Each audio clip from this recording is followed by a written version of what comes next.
오늘 29가 예수님은 어찌 그리 무기력하셨을까요? 라고 하는 부분에서 6번부터 갈게요. 6번.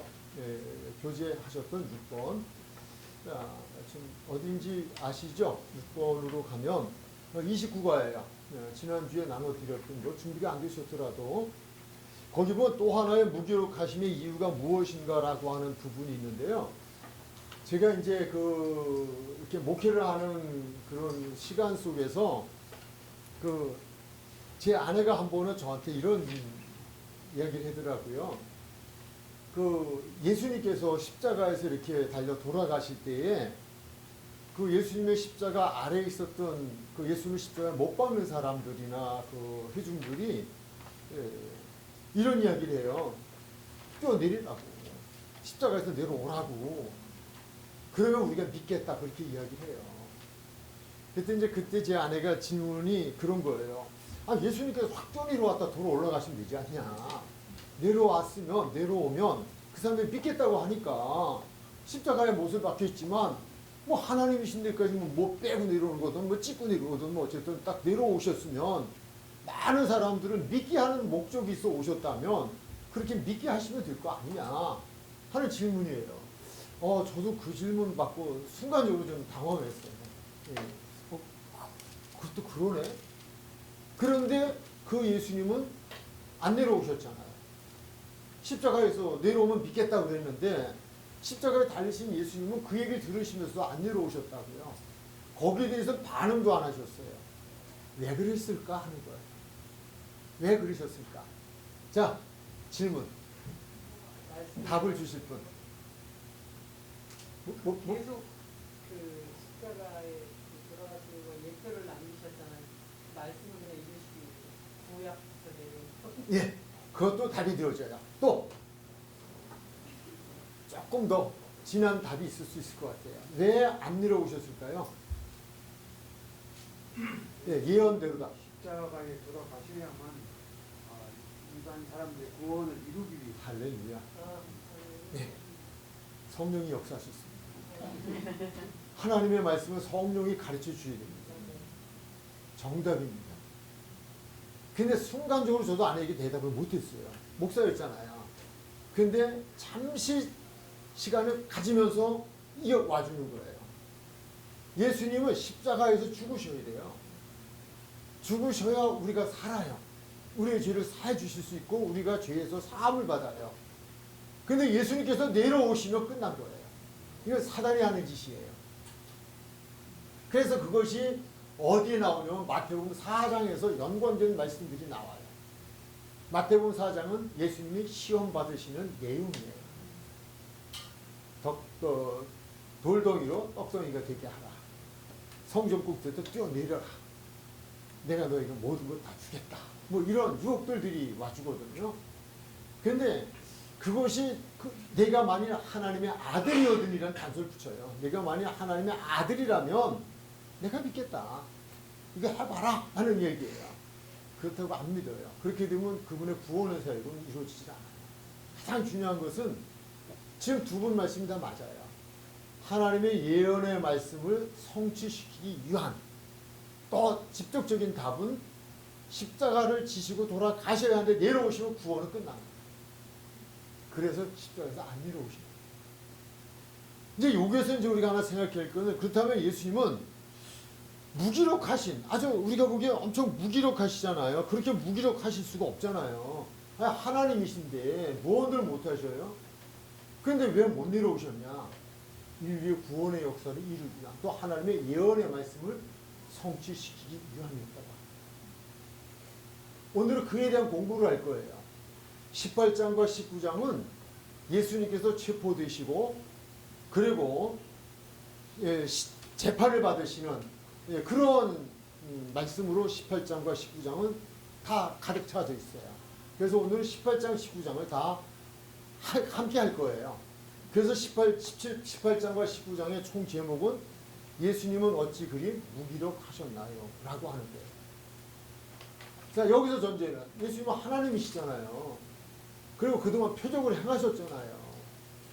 근데 체포되는 것도 무기력하게 하나님이신데 그냥 인간들에게 그냥 체포되시고 그냥 법정에 가서도 그냥 무기력하게 아무 힘도 없이 어쩌면 세상 사람들도 더 무기력하게 그렇게 재판을 받으시고 그렇게 십자가를 지시고 그렇게 죽으셨어만 했어요. 왜 그러셨을까? 하나님이 왜 그러셨을까? 라고 하는 거예요. 오늘은 사실 공부 끝났어요. 18장과 19장 끝난 거예요. 야, 무엇 때문이다? 첫 번째 저 집사님이 하신 말씀 뭐예요? 예언이에요. 예언.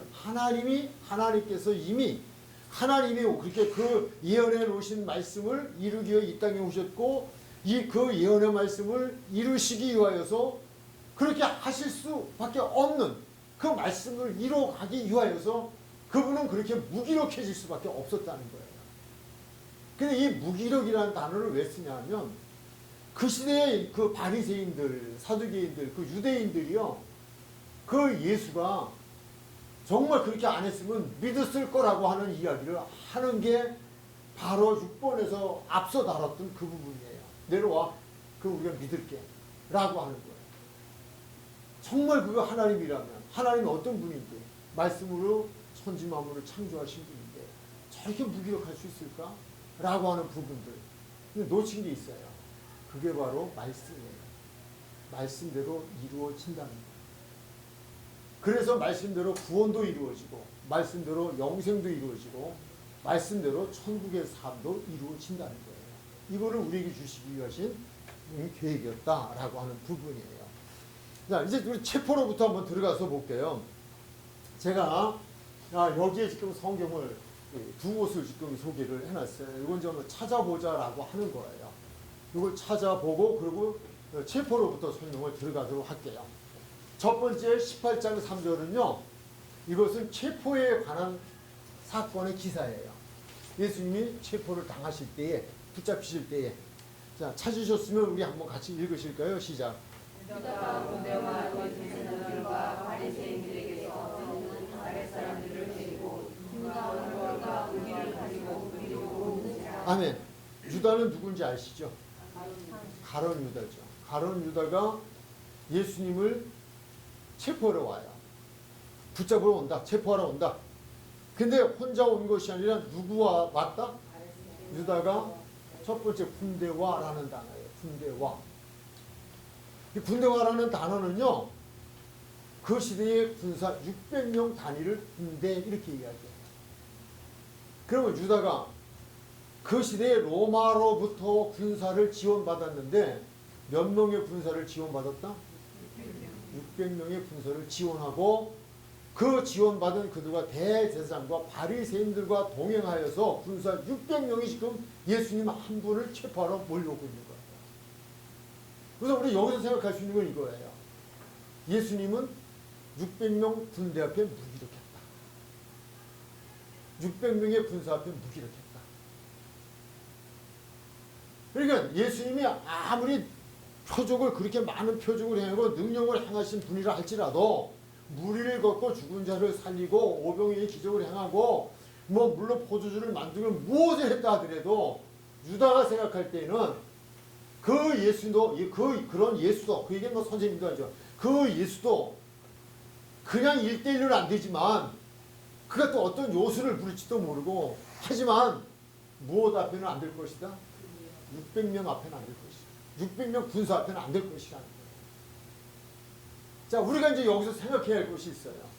그렇다면 예수님께서는 600명 군사가 문제가 되었을까요? 라고 하는 거예요. 어떻게 생각하세요? 아니죠.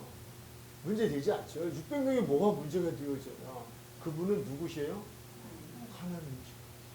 여기에 대한 답도 이제 뒤에서 이제 또 나와요. 성경에 다 있어요. 성경에 있는 답들이에요.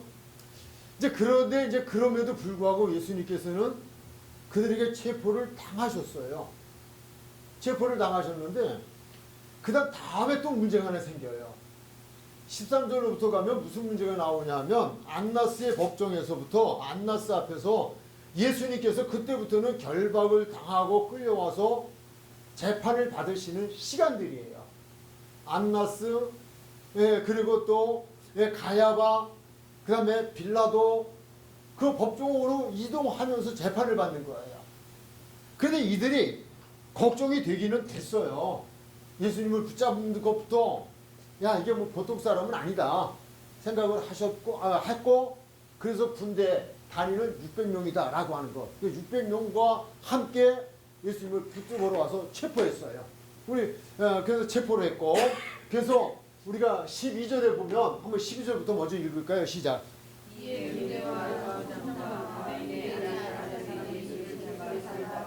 결박했다. 예수를 잡아 결박했다 라고 했어요.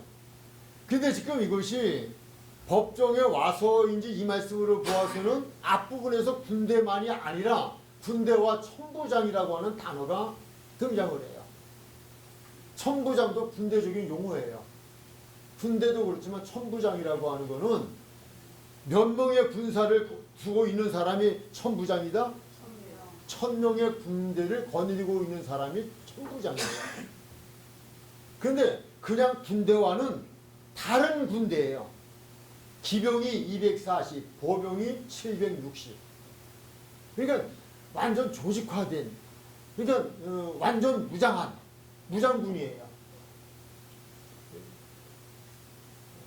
더 이상 설명 우리나라 역사 얘기 안 해도 되죠. 예, 저 광주 사건도 있고 여러 가지 있는데 하여튼 있어요. 이제 그런 것들이에요. 그래서 완전히 아주 조직화된 최신, 그 시대의 최신 무기를 가진 군대를 가지고 있는 1000명의 군대의 조직을 천부장이에요. 그렇다면 지금 예수님 앞에 지금 군대가 몇 명이에요? 군인이 몇 명이에요? 1600명. 1600명이 지금 예수님을 에워싸고 결박하고 그리고 예수님을 1600명이 호위한 가운데 방위진을 친 가운데에 재판을 받고 있는 거예요. 근데 여기서 하나 정말 대단한 제자 하나 있죠. 베드로 뭐 했어요? 칼춤 추잖아요. 칼춤. 그 칼이 얼마나 긴 칼인지 짧은 칼인지 모르겠지만 그러나 그림에 보면 여기 요만큼 찬 거라고요. 600명 군사들이 오는 예수님 붙잡고 그러니까 너가 감히 그래 600명을 대해서 칼 하나 들고서 대들잖아요. 하나 잘리긴 잘랐죠. 귀를.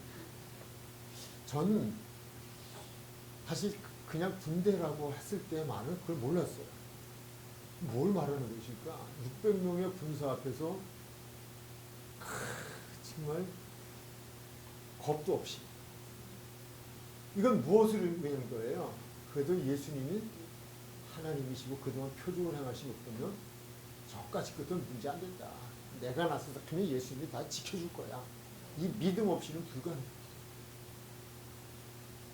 그것이 무슨 허세진 믿음이든 뭐든 하여튼 대단한 믿음이다 좀 보여지고요. 어쨌든 군대가 1600명이라죠. 1600명. 여기에 기병과 보병 1600명을 지금 이들이 지금 예수님을 지금 호위하고 있는 거예요. 그리고 재판하는 거예요.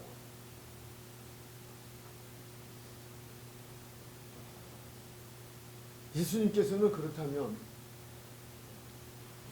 그 군인들 앞에서 어떻게 할 수 없어서 그냥 붙잡혔고 결박을 당하고 예수님께서는 그 힘 앞에 힘을 쓸 수가 없어서 그냥 재판받으면서 겁먹어서 아무 말도 못한 것일까? 뭐 말하라는데 아무 말도 못하시잖아요. 안 하시잖아요. 한마디도 안 하셔요. 하나 한 게 네 말이 맞다. 그거 한마디고 말했어. 우리가 어떻게 해석할 거냐는 거야. 자, 여기서 한 가지 답을 더 갖고 이제 우리 다음으로 넘어가면 18장, 19장 끝나요. 특별한 게 없어요. 그럼 어디로 가느냐? 우리는 이 말씀이 마태복음 26장 53절로 가요. 마태복음 26장 53절.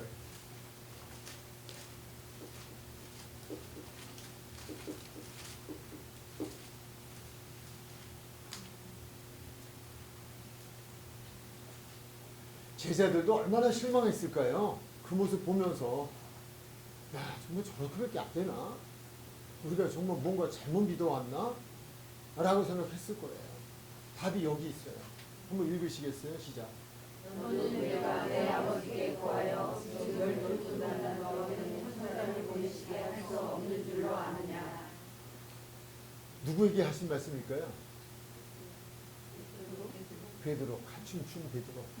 전 칼춤이라고 얘기하는데 칼을 빼들고 말고의 귀를 탁 잘랐던 그에게 하시는 말씀이에요. 야, 너 그럴 거 없어. 내가 뭐 힘이 없어 이러고 있는 줄 아냐. 너 그러지 않아도 돼. 나는 내가 내 아버지한테 내가 부탁을 하면 그러면 얼마를 몇 명을 그래도 무엇을 말할까라고 하는 거예요. 12군단이라고 하는 것은 그냥 뭐 기병 보병 뭐 이런 거 얘기할 거 없이요. 이거 해가지고 6,826명이래요. 찾아보세요. 6,826명. 여기는 몇 명? 1,200명. 1,600명. 여기는 몇 명? 이게 말이 안 되잖아요. 예수님이 힘이 없어서가 아니라니까요. 내가 아버지한테 말씀하면 그냥 아버지께서 지금 군대를 이거는 비유로 드는 거죠. 지금 저들이 1,600명 아니냐. 저들이 기병도 있고 마병도 있고 그렇게 있지 않냐. 보병도 있지 않냐. 근데 내가 지금 아버지한테 얘기하면 나는 보병이 6,100명, 마병이 7,600명 해서 6,826명을 하나님께서 즉각 그냥 하늘에서 내려주실 수 있어. 그러면 이들 그냥 한 방에 물리쳐. 라고 하는 거예요. 여기서 예수님은 너희들이 생각하는 것처럼 그렇게 내가 무기력한, 무능력한 자가 아니야. 할 수 있어. 뭐 하면 내가 말 한마디. 또 우리가 성경에 보면 그렇잖아요. 이 군대들이 말 한마디에 다 쓰러졌잖아요. 다 쓰러졌어요. 그래서 다시 일어나요. 말씀 한마디에 다 일어나요. 그런데 왜 그렇게 하셨을까라고 하는 거예요. 무엇 때문에? 무엇 하려고? 말씀을 이루기 위해서. 무슨 말씀? 구원의 말씀을 이루시기 위해서. 그분이 이 땅에 오셔서 분명히 말씀하셨어요. 성경에서는 내가 십자가를 지고 죽어야 인류가 구원받는다는 거예요. 우리가 요한복음에서 우리가 1장에서도 공부했잖아요. 예수님이 이 땅에 무엇으로 오셨어요? 말씀이 육신이 되어 오셨지만 세례 요한이 예수님을 보고 뭐라고 이야기해요? 제자들한테. 보라, 세상 죄를 지고 가는 하나님의 어린 양이야. 이 말씀 우리 알잖아요. 그래서 무엇을 얘기해요? 출애굽기에서의 희생의 그들이 이스라엘 백성들이 그 출애굽하는 과정 속에서 10가지 재앙 속에서 마지막 재앙 양의 피 사건 있잖아요. 그 말씀 우리에게 주시잖아요. 구원하기 위해서 그 어린 양의 피를 문설주와 임방에 바른 그 집에 사는 사람들 다 구원받은 것처럼 예수님이 보혈이 아니면 안 돼요. 그래서 여기서 지금 예수님이 제자들한테 그 얘기 해주는 거예요. 내가 무기력하고 무능력한 게 아니야. 그렇게 되면 내가 이 땅에 온 목적 또는 하나님께서 내게 이 일이 이루어지라고 한 것을 이루어지지 않아. 그럼 모든 역사 끝난 거야. 구원의 역사 끝나는 거야. 이것 때문에 예수님께서는 군대 때문에 체포되신 것도 아니고 군대가 무서워서 아무 말씀도 못하시고 재판받으시고 그리고 십자가에 못 박히신 분이 아니고 십자가에서 내려오시오 그럼 우리가 믿겠습니다 할 때 내려올 수 없어 못 내려오신 분이 아니라 인류의 구원의 역사를 감당하기 그 말씀의 언약의 성취를 위해서 안 내려오신 분이다라고 오직 말씀이에요. 그러면 이미 설명이 다 되었지만 한번 또 나눠드린 우리 좀 성경 공부의 교재를 통해서 살펴보도록 그렇게 할게요. 자, 요한복음 18장 9절. 요한복음 18장 9절 한번 읽으실까요? 시작.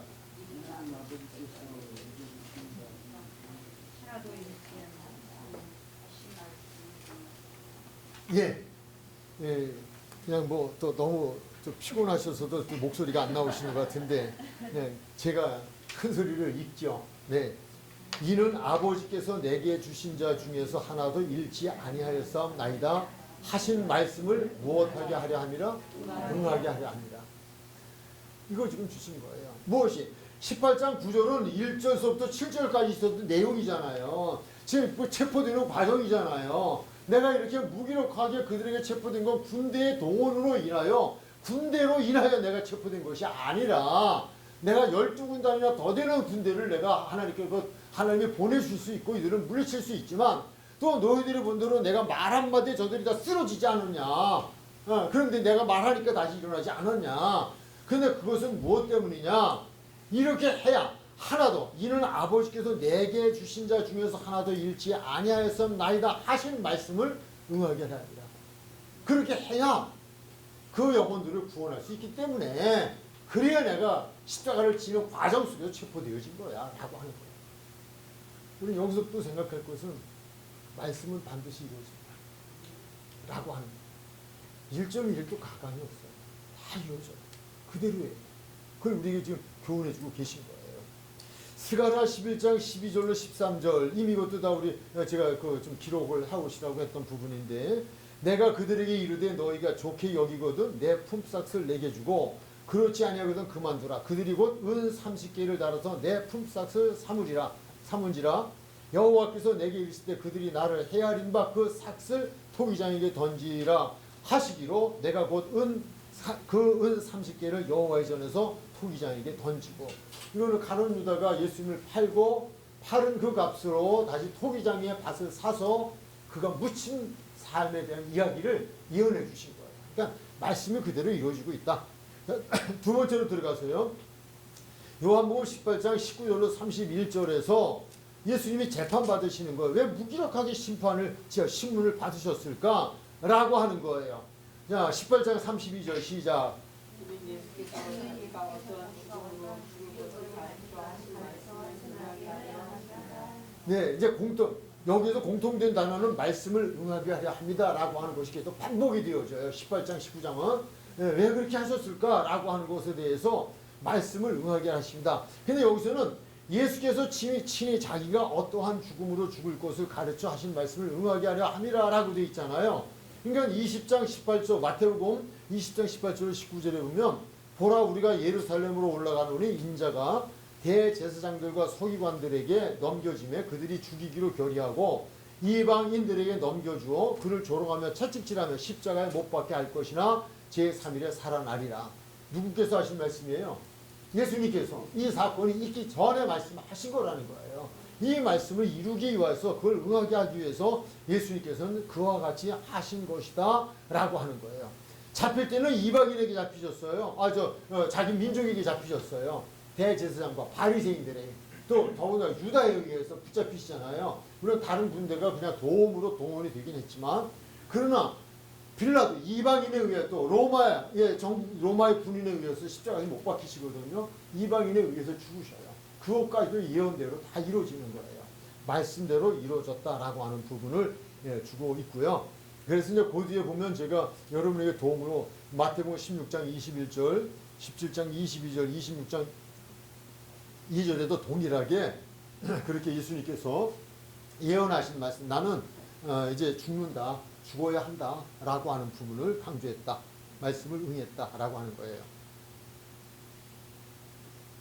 자, 세 번째. 요한복음 19장 1절 23절에서 무기력하시기에 고문을 당하시고 죄 없으심에도 십자가용 받고 십자가에 못 박히신 겉옷과 속옷까지 빼앗기신 이유는 무엇일까? 빼앗김의 이유는 무엇일까? 라고 하는 거예요. 자, 거기서 제가 괄호를 치고요. 빌라도 갈등 이렇게 하고 괄호를 닫았어요. 요거 굉장히 또 중요한 부분이에요. 죄 없으심에 제가 괄호 열고 괄호 닫은 부분이 빌라도의 갈등이라는 거예요. 빌라도가 예수님을 신문했어요. 신문했더니 조사를 했더니 예수님이 죄가 있는 걸 발견할 수가 없어요. 더욱이 하나님께서는 그의 아내에게 꿈을 나타나서 계시해 주시죠. 저 죄 없다. 잘하라. 그러면서 갈등함에도 불구하고 그 부분은 죄가 없다는 것을 확증시키는 부분이에요. 죄가 없어요. 죄를 찾지 못했어요. 그런데도 사형을 엄도했다는 거예요.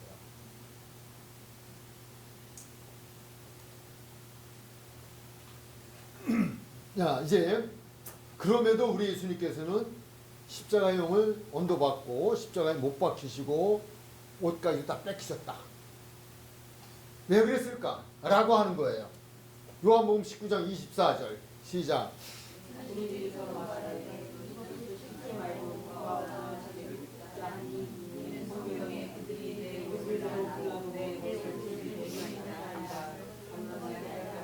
아멘. 똑같죠? 응하게 한다. 그 말씀을. 그러니까 군인들이 그렇게 한 것은 그들이 성경을 알고 성경대로 한 것 아니에요. 그래서 성경을 몰라요. 그냥 모르고 그들은 그렇게 하고 있는 거예요. 군인들이 서로 말하되 이것을 찢지 말고 오시죠. 누가 얻나 제비 뽑자 하니 왜 그렇게 했을까? 이는 성경에 그들이 내 옷을 나누고 내 옷을 제비 뽑았나이다 한 것을 응하게 하기 위해서다. 계속 반복되는 것은 무엇이에요? 응하게 한다. 말씀이 이루어지게 한다. 말씀대로다. 라고 하는 부분을 강조하고 있어요.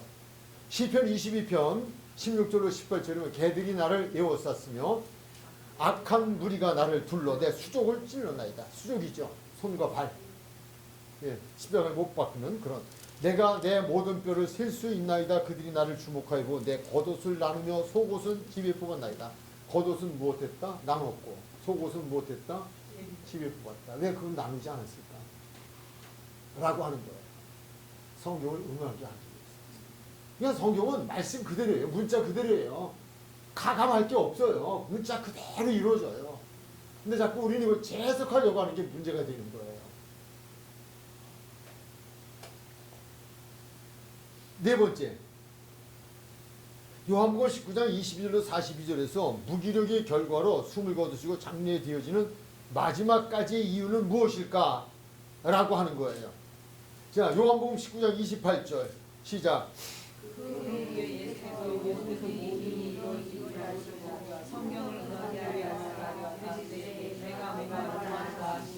목이 마르셨을 거예요. 열쇠의 나라잖아요. 몸에서 이게 뭐죠? 수분이 다 빠지시잖아요. 양발, 양손에 십자가에 못 박혀서 피를 다 흘리시죠. 땀 흘리시죠. 굉장히 뜨거운 나라거든요. 열쇠의 나라. 예, 근데 다 빠지셨을 거예요. 실제 목이 마르셨을 거예요. 근데 예수님께서 그 목마르다고 나 목말라 이랬었겠느냐 하는 거예요. 왜 그러셨다고요?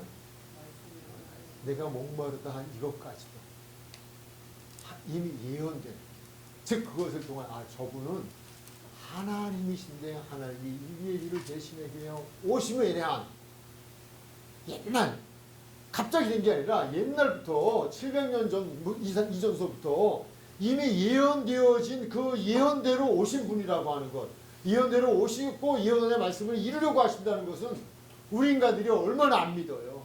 너무 정말 사람들만큼 사실 악한 존재가 없어요. 안 믿어요, 안 믿어요. 정말 안 믿어요.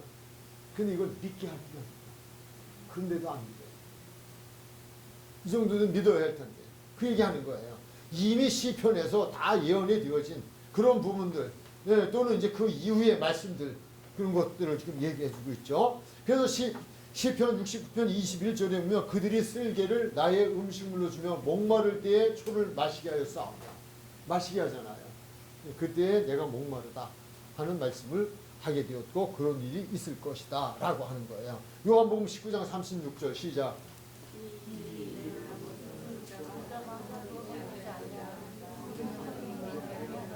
네, 그 뼈가 하나도 꺾이지 아니한다. 이거는 좀 그 시대에 십자가형에 처하는 사람들에게는요, 마지막에 이제 이렇게 죽음을 확인하기 위해서 뼈를 꺾도록 그렇게 한 거예요. 사형 제도 속에 그 다리뼈를 이렇게 꺾는다든지 꺾는 거예요. 그래서 다 꺾었어요. 그 강도들도 꺾였어요. 근데 예수님은 꺾이지 않았어요. 꺾이는 것 대신에 한 것이 있어요. 무엇일까요? 창으로 옆으로 찌는 거예요. 피 흘리는 거예요. 그러니까 그분은 뼈가 꺾이지 않았다는 거예요. 그건 그 시대의 사형의 법이에요. 제도예요. 법과 제도임에도 불구하고 예수님은 그 법과 제도를 만들어 놓은 것을 통하여서 꺾이지 않았다고 하는 그 부분이 성경을 그대로 이름에 대한 증거로 제시해 준 거예요. 말씀 그대로 이루어졌다. 그거를 지금 설명을 해주고 있는 거예요. 그래서 그 뼈가 하나 더라고 하는 거예요. 시편 34편 20절에서 그 예언에 대한 것을 말씀을 중에 그의 모든 뼈를 보호하시며 그 중에서 하나도 꺾이지 아니하느니라. 이 구약의 예언이 돼 있는 거라고요. 그 예언대로 됐다라고 하는 것을 다시 설명을 지금 해주고 있는 거죠. 요한복음 19장 38절 시작. 유대인이 두려워 그것을 숨기더니 이를 위해 별장에게 예수의 실체를 가져가려고 빌라도가 허락하는지라 이에 가서 예수의 실체를 가져가니라. 아멘. 아리마대 사람 요셉은 부자예요. 부자였어요. 그래서 저도 제가 아는 지인께서 그 납골당을 준비를 해놓으셨대요. 저보고 한번 거기 가보래요. 너무 좋대요.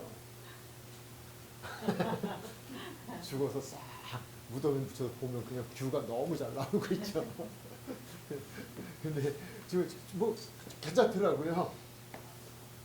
근데 그 3천만 원인가 뭐 한번 줬다 그래요. 돈 없어서 못 하겠더라고요. 아직도 준비 못했어요. 근데 제가 하는 얘기는 돈 얘기하자는 거예요. 돈 얘기. 유대인도 똑같았어요. 거기는 사람이 죽으면 죽었던 무덤에서 그 사람을 빼내고 쓰고 다시 정리되어진 그곳에 갖다 장례를 치르는 것이 일반적이에요. 없는 사람들은 그냥 돌무더기 갖다는 거 시체를 그냥 묻어버려요. 근데 이렇게 새로운 돌된 무덤을 만들어서 장례를 시신을 갖다 놓는다고 하는 거는 부자들만이 할 수 있는 거라는 거예요. 근데 예수님께서는 하나님이시지만 세상에 오셔서는 머리 둘 것도 없이 가난하셨던 분이시잖아요. 그런데 구약에 보면 예수님께서는 부자의 무덤에 장사 지내질 것이다 라고 예언이 되어 있다는 거예요. 그것이 바로 아리마대 사람 요셉이라는 부자가 자기를 위하여 무덤을 예비해 놨었어요. 새 무덤이에요. 새 무덤을 준비 잘 너무 잘 만들어 놨다가 예수님께서 돌아가시자 그 무덤을 예수님에게 드린 거예요. 예수님은 부자의 새 무덤에 들어가셨어요. 그것이 어떻게 된 사건이냐라고 하는 거예요. 그래서 어디 있어요? 이사야서 53장 9절에 시작. 그는 강물을 행하지 아니하였고 그의 입에 거짓이 없었으나 그의 무덤이 악인들과 함께 있었으며 그가 죽은 후에 부자와 함께 있었도다. 부자의 무덤에 들어갔다라는 거예요. 성경 그대로 이루어졌다라고 하는 것 다시 한번 여기서 강조를 하고 있어요. 또 우리가 처음에 시작할 때 말씀을 드렸지만 또 하나의 무기력하심은 마태복음 27장 39절로 42절에 이렇게 말씀하고 있잖아요. 자, 준비되어졌죠? 말씀이 시작.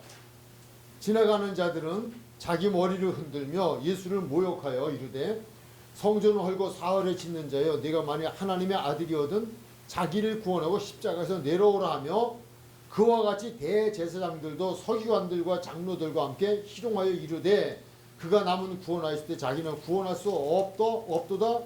그가 이스라엘의 왕이로다. 지금 십자가에서 내려올지어다. 그리하면 우리가 믿겠노라. 그렇게 약을 올려요. 그래서 예수님이 안 하셨어요. 왜 안 하셨어요? 구원하시면 말씀을 응해야 합니다. 말씀대로. 그분은 오직 말씀이에요. 말씀대로 오셨고 말씀대로 사셨고 말씀대로 죽으셨고 말씀대로 가셨고 말씀대로 다시 오실 것이고 말씀대로 세상을 심판하실 거예요. 18장과 19장은 말씀이에요. 태초의 말씀이 1장 1절은 태초의 말씀이 계셨고 그 말씀이 하나님과 함께 있었고 그 말씀이 육신이 되어 이 땅에 오신 분. 18장과 19장에 그의 생애가 마감을 하면서 다시 마감은 말씀이에요. 오직 말씀이에요. 그 모든 그분의 말씀은 다 이루어진다는 거예요. 하나도 남김없이 이루어진다. 이것이 오늘 우리에게 주는 큰 교훈이 있어요. 그것은 무엇인가 하면 예수님께서 다시 오심도 말씀입니다. 뭐 우리에게 주고 계셔. 그리고 예수님께서 오심도 다시 오심도 말씀대로지만 예수님께서 다시 오시고 이루어지는 새하늘과 새 땅의 그 나라도 말씀대로라는 거예요.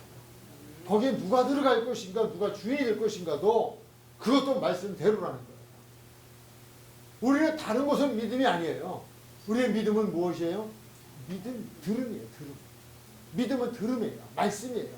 말씀이에요. 오늘도 우리가 이제 여러분이도 뭐 같이 한 자리에서 예배를 드리셨겠지만은 제 마음에 오는 이제 목사님 말씀 좀 확 이제 더 강하게 크게 닿는 부분은 성경대로 부활이 있느냐 없느냐 이거 다툼으로 되는 게 아니에요. 따짐으로 되는 게 아니에요. 그러면 부활이 있는지 없는지 그게 사실인지 아닌지 무엇으로 가면 돼요? 성경대로. 그래서 거기도 지금 고린도서 15장에서 성경대로잖아요. 성경대로 오셨고 성경대로 죽으셨고 성경대로 살아나셨고 성경대로 다시 오실 것이고 성경대로예요. 기준이 성경대로예요. 말씀이에요. 그래서 우리가 지금 종교개혁자가 한 말이 말씀으로 돌아갑시다라는 말은 무슨 말일까요? 말씀대로 되지 안 살았다는 얘기예요. 말씀대로 안 했다는 이야기예요. 종교개혁은 그거예요. 그래서 종교가 타락된 거예요. 종교개혁자가 딱 나타나면서 하는 말씀으로 돌아가자예요. 말씀으로 가자는 거예요. 말씀만이라는 거예요. 오늘 여기서 그 부분을 지금 이 말씀을 해주고 있죠. 그래서 그런 우리 예수님께서 다시 오심도 그렇다라고 하는 것. 마태복음 16장 27절 시작. 인자가 아버지의 영광으로 천사와 함께 오리니 그때에 각 사람이 행한 대로 갚으리라. 그냥 행함으로 구원받는 건 아니에요. 그 갚는 거예요. 구원은 믿음으로 받아요. 상급은 행한 대로 받아요. 행한 대로. 이거 불공평이라고요? 믿으면 구원, 안 믿으면 구원 못 받는 거. 이거 불공평이에요. 하나님이 차별화하는 거예요. 이게 공평이에요. 이게 진정한 공평이에요. 행한 대로 갚아주는 게 공평이에요. 아무것도 안 했는데 그 뭐 더 주신다면 그게 불공평이죠. 그건 아니에요. 잘못된 거예요. 그냥 우리 어떤 분은 그렇게 얘기하더라고요. 하나님이 쫀쫀하게 말이야. 인간들은 말이야. 한 대로 갚아주시고, 예? 뭐 그냥 다 구원받게 하고 말이야. 좀 믿는다고 하면 다 상 주시면 되지. 뭐 그러시면. 그건 불공평이에요. 그건 하나님이 아니에요. 하나님 반드시 오시면 하나님을 갚아주신다. 우리가 행함으로 구원받는 건 아니지만요. 구원받은 사람들은 행하게 돼 있어요. 늘 강조하지만 내가 구원받았다. 하나님을 믿는다면 그 믿음에는 열매가 있게 돼 있다. 행위가 따라줘요. 그 부분 얘기하는 거예요. 마태복음 24장 30절 몇 곳 쭉 한번 읽어가면서 보죠. 시작. 그때 인자의 주인은 하늘에서 보이겠고 그때 땅의 모든 족속들이 통곡하며 그들이 인자가 구름을 타고 능력과 큰 영광으로 오는 것을 보리라. 아멘. 마태복음 24장에서 많이 등장하는 단어가 그때라는 단어예요. 예수님께 오실 때쯤. 지금이 그때가 아닐까 생각이 들죠. 요즘은 정말 우리 자라나는 어린 아이들이 인터넷을 좀 안 봤으면 참 좋겠다는 생각까지 들어요. 너무 끔찍한 기사들이 너무 많이 나와요. 제가 여기서도 어제 나온 기사 중에 지금 말할 수 없는 정말 너무도 소름 끼치는 기사들이 있어요. 이게 정말 말씀이에요. 그때 우리는 이때를 성령을 받은 사람들은 세상 돌아가는 건 모든 것 보고 우리 예수님이잖아요. 유대인들에게 무화과 나무의 잎이 푸르면 무엇이 가까운 줄 알아? 여름이 가까운 줄 알아. 사물을 보고 세상에 돌아가는 풍조를 보면 무엇을 알 수 있어? 예수님께서 오심의 때가 얼마지 가까웠다는 것. 이제는 봄이 지나고 여름이 왔네. 이제는 가을이 왔네. 이걸 알 수 있는 거지. 계절을 보고 알 수 있다는 거예요. 어떤 나무를 보고 단풍이 물들기 시작하면 가을이 왔네. 이제 떨어지면 겨울이 오네. 우리 이제 봄을 기다리잖아요. 이거 알 수 있잖아요. 그거예요. 우리들은 세상 육체를 가지고 세상에 돌아가는 풍조를 보면 그러듯이 우리는 그 풍조를 보면 주님의 때가 가까웠다는 것을 이제 우리는 깨달을 수 있어야 돼요. 성령의 도움을 받아야 돼요. 여기서 그 말씀이에요. 예수님이 오신다는 게 그때의 인자의 징조가 하늘에서 보이겠고 그때의 땅의 족속들은 통곡하고 그들이 인자가 구름을 타고 능력과 큰 영광으로 오는 것을 보리라. 본데 보는 거예요. 이거 지금 세계는 지구가 둥글기 때문에 여기가 밤이면 여기가 지금 낮이잖아요. 중간지대도 있잖아요. 이게 다 달라요. 근데 우리가 한밤에 잘 때 예수님이 오시면 어떻게 볼 것이냐. 그거 걱정 안 해도 된다니까. 본데 보는 거예요. 이게 말씀이에요. 지금도 그렇잖아요. 저도 뭐 지난번 축구 좀 보다가 다음날 부쩍 피곤하더라고요. 계산 잘못해갖고 토요일 날은 4강 구경 못하겠네, 못 보겠네 그랬어요. 16강 뭐 4강인가 뭔가. 왜냐하면 그날이 7일이라 그래서 제가 그 토요일로 이게 계산이 그날 토요일 날 보면 주일 날 예배를 못 드리잖아요. 성경 공부도 못 하고. 그래서 했는데 근데 그게 그 전날 12시 그러니까 그 전날이 되더라고요. 우리나라 말이 그게. 근데 제가 이야기하는 건요. 세계가 다 보잖아요. 그 시간에 가봐요. 하나님께서 다 잠 깨워가지고 다 막 화나게 해서 다 TV를 통해 다 보게 하신다니까요. 무엇이든 그 얘기하는 거예요. 인자가 구름 타고 능력으로 큰 영광 오는 것을 본대로 보는 거예요. 왜? 우리 지금 봤잖아요. 말씀대로예요. 말씀 다 이루어졌어요. 사도행전 1장 11절 시작. 이르되 갈릴리 사람들아 어찌하여 서서 하늘을 쳐다보느냐 너희 가운데서 하늘로 올려지신 이 예수는 하늘로 가심을 본 그대로 오시리라 하였느니라. 그게 그 얘기예요. 지금 우리가 사도행전 1장 11절에 마태복음 24장 거기에 구름 타고 오신다. 마태복음 사도행전 1장 11절에 예수님께서 가실 때 구름 타고 가셨잖아요. 우리가 볼 때 구름을 타고 가신 거예요. 사람들이 볼 때에 그 올라가시잖아요. 자, 다시 계시록 1장 7절 시작. 볼지어다 구름을 타고 오시리라. 각 사람이 그를 보겠고 그를 치는 사람도 볼 것이요 땅에 있는 모든 족속이 그로 말미암아 애곡하리니 그러하리라. 그를 찌른 자들이 이미 죽어서 다 백골이다. 어떻게 보면 형체도 찾아오기 어려울 정도 다 없어졌을 텐데요. 어떻게 볼까요? 다시 살리신다니까요. 무덤에 잠자는 자들, 죽은 자들 다 살려놓으신다니까요. 아무것도 없는 데서 세상을 창조하신 분이에요. 인생을 만드신 분이에요. 사람을 만드신 분이에요. 이게 하나님이에요. 성경은 여러 곳에서 잠자는 자들을 다시 살리신다고 했어요. 그리고 무덤이 열리고 우리 주님이 오실 때 그들이 먼저 휴거되어지고 들림받고 그리고 그 다음에 산자들이 들림받고 오시는 주님 보고 공중에서 우리가 만남을 갖는 말씀대로 이루어진다는 거예요. 그 말씀 주시는 거예요. 지금 찌른 자들도 보여요. 이미 그들이 다 본다는 거예요. 22장 7절 보라 내가 지키오니 이 두루마리의 예언의 말씀을 지키는 자는 복이 있으리라 하더라. 이건 계시록에 대한 부분의 말씀이긴 하지만은 두루마리 예언의 말씀을 지키는 자는 누구예요? 믿는 자죠. 믿는 게 지키죠.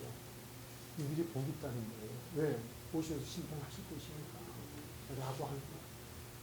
우리 이 믿음 없인 정말 좀 마지막 때는 정말 믿음을 지키. 우리 주님이 예수님이 그러셨어요. 인자가 올 때 세상에서 믿는 자를 찾아보겠느냐. 이거 굉장히 심각한 말씀입니다. 지옥 가는 자들도 한 번의 기회가 되는 건가요? 네? 지옥 가는 자들도 지옥 간 자들 네. 그분들도 한 번의 기회가 되었거든요. 끝나요. 우리가 예수님을 이 세상에서 믿지 않으면 끝난 거예요. 그건 없어요. 근데 그게 먹혔던 시대가 있어요.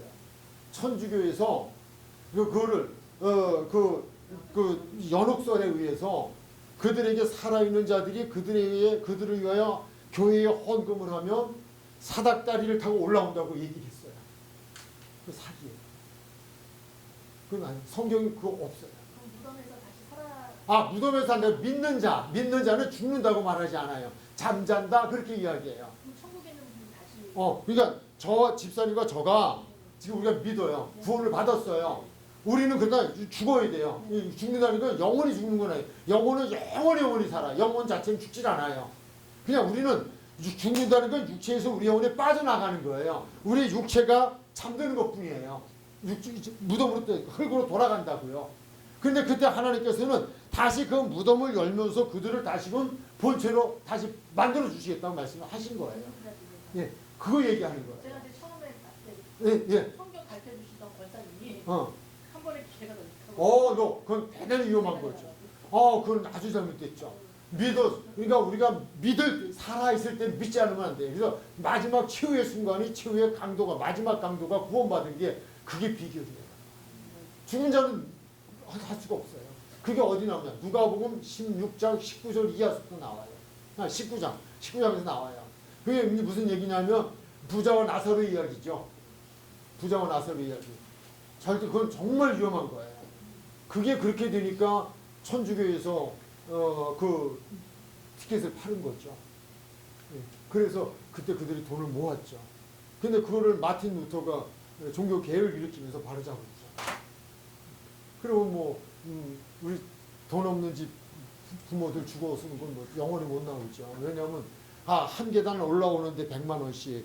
근데 저 20계단 밑에 있으니까 뭐 2억을 넣어줘야만 그 계단 타고 올라오는 그렇게 그건 더 사기죠. 우리가 봐도 사기잖아요. 근데 그 사기에 또 넘어가요. 참 이상해요. 네, 그건 정말 해결이 꼭 됐으면 좋겠어요. 안 되면 개인 교습을 통해서라도 해결돼야 돼요.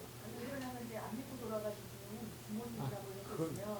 한 사람 이제 10만 원 주고 그게 그래서 개 천도제를 지내는 것도 있다니까.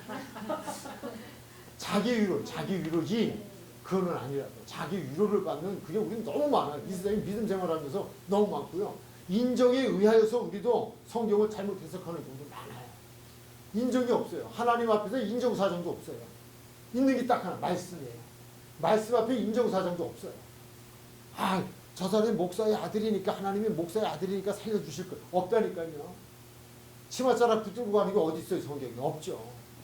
개인적이에요. 구원은. 자, 다음 22장 12절. 보라 내가 지키 오리니 내가 줄 상이 내게 있어 각 사람에게 그가 행한 대로 갚아주리라. 마태복음 24장에서도 상에 대한 이야기 나와요. 예, 그래서 내가 굶주리고 내가 헐벗고 내가 나그네 되고 내가 병들고 내가 감옥에 들어갔을 때에 너희가 나를 돌봐줬다. 그러면서 칭찬하시고 상을 주셔요. 근데 그때 한 사람은 그 두 사람이 다 똑같은 대답이에요. 언제 우리가 주님을 그렇게 했습니까? 라고 하는 이야기 하죠. 근데 그때 내 소자 하나에게 여기 있는 내 소자 하나에게 한 것이 내게 한 것이다 라고 하면서 또 여기 있는 내 소자에게 하지 않은 것이 내게 하지 않은 것이라고 하면서 그러면서 상은 바뀌죠. 영영한 불에 들어가라 라고 하면서 양과 염소죠. 양과 염소에 대한 부분들을 해줘요. 그래서 우리가 그냥 단순히 구원받 근데 또 말씀드리지만요. 정말 몇 번이고 동일한 이 말씀은 뭐 불변이에요. 믿으면 달라져요. 믿으면 하게 돼 있어요.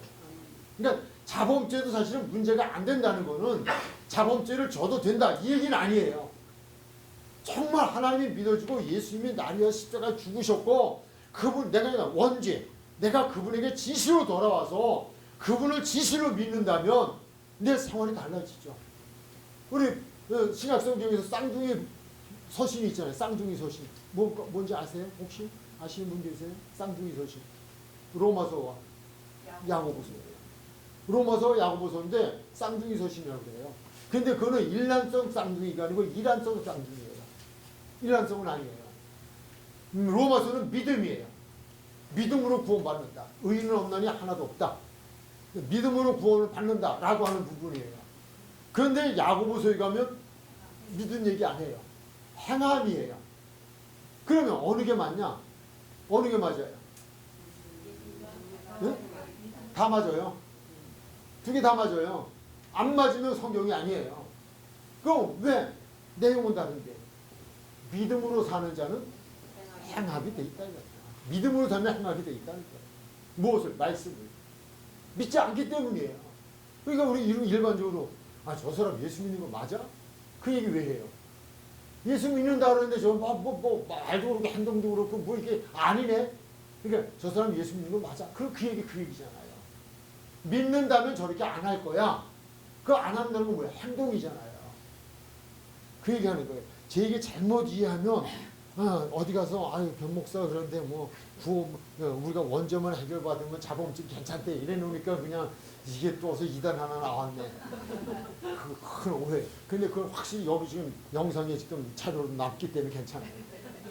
여러분이 이해를 잘 하셔야 돼요. 자, 마지막으로 들어가 볼까요? 마지막 부분 22장 20절 시작. 이것들을 증언하시니가 이르시되 내가 진실로 속히 오리라 하시거늘 아멘 주 예수여 오시옵소서. 주님 조금만 계시다고 해요. 안 될까요? 내일 오면 안 될까요? 저 내일 들어가면 안 될까요? 여기서 하나만 더 말씀드리고 오늘 말씀 정리하죠. 무화과 나무, 열매. 무화과 때가 아니에요. 열매 맺을 때가 아니에요. 근데 예수님께 오셔서 무화과 나무 열매가 맺을 때가 아닌데 너희들을 구하셨어요. 찾으셨어요. 없었어요. 죽였어요. 말이 안 돼요, 안 돼요? 거기까지는 안 돼요. 근데 그게 예화예요. 그러니까 예를 들면 무화과 나무와 같다라고 하는 말씀을 주셨어요. 그 우리는 때를 알지 못해요. 내한테 와서 열매를 언제 달라고 했지? 너 와! 나를 부르실게. 오늘 밤인지 언제인지 난 몰라요. 그러니까 항상 열매 준비하고 있어라. 이 말씀 주시고. 세상에 무화과 나무에는 무화과 열매가 맺을 때가 있었지만 인생에게 있어서는 그 때가 지금이어야 된다는 거야. 그래서 그 열매 없는 것을 알면서도 때가 아닌 줄 알면서도 예수님께서 우리에게 교훈을 주시기 위해서 열매 없는 나무는 잘랐다는 거야. 가서 열매를 구할 데 없는 거는 잘랐다는 거야. 그 얘기하는 거야. 열매 항상 맺어야 돼. 내가 다음은 없어요. Here and now. 지금이 가장 중요해요. 그래서 그래서 우리가 늘 자백해야 하는 기도는 그런 거예요. 토해내야 되는 기도는 살면서 잘못되면요. 바로바로 즉각적으로 그런 것을 토해내고 그분과의 관계에 문제가 생기지 않도록. 오늘의 주제 18장 19장의 주제는 예수님은 왜 그렇게 왜 무능력하셨을까? 왜 그렇게 하실 수밖에 없었을까? 답은 뭐예요? 아멘. 그렇다면 우리 이 말씀을 통해서 예수님께서 미래에 되어질 일들, 그 말씀도 어떻게 되어질 것이다? 반드시 이루어진다. 말씀대로 이루어진다. 그러면 우리는 그 말씀의 미래를 또 미래에 주어질 말씀도 있고 그 나라들을 위해서 그 삶을 살아가야 된다. 라고 하는 교훈이 요한복음 18장 19장이다. 라고